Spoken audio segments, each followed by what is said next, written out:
Je m'appelle Vincent Douce, j'ai 28 ans, je travaille à Radio Fribourg. Ce qui me plaît dans le journalisme, c'est, en tout cas ici à Radio Fribourg, c'est la diversité. On fait de l'antenne, on va sur le terrain, on anime des débats.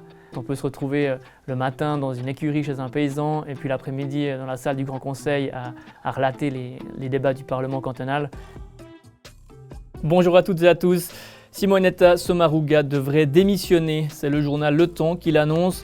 Je pense que la radio aujourd'hui a un rôle très important parce qu'on a beaucoup d'informations sur Internet, les journaux, on a plein de choses qui arrivent sur nous, mais la radio, avec le flash, le journal, permet de hiérarchiser cette information, permet de mettre en avant qu'est-ce qui est le plus important, disons, ici à Fribourg pour les Fribourgeois, et ça permet quand même d'être une sorte de boussole de l'information. Pour mon enquête de fin de stage, je me suis intéressé aux troubles sexuels chez les hommes.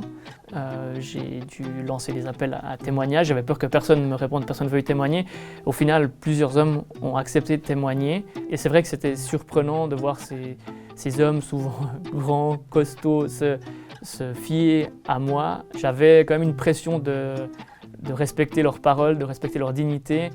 Et je pense que ça aussi, dans un média régional, c'est très important de respecter les gens qu'on voit parce qu'il y a beaucoup de chances quand même qu'on les recroise. Fribourg, c'est pas grand.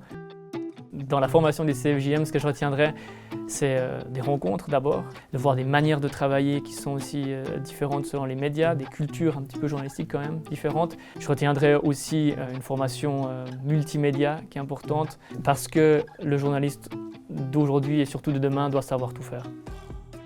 Je pense que les gens qui vont consommer les médias attendent plus de transparence de la part des journalistes. Et je pense qu'on doit réussir à ouvrir, à montrer comment on travaille, un petit peu à l'image des agriculteurs qui se font souvent attaquer en politique par des initiatives et ils disent que les gens ne comprennent pas comment ils travaillent, qu'est-ce qu'ils font, les efforts qu'ils ont déjà faits.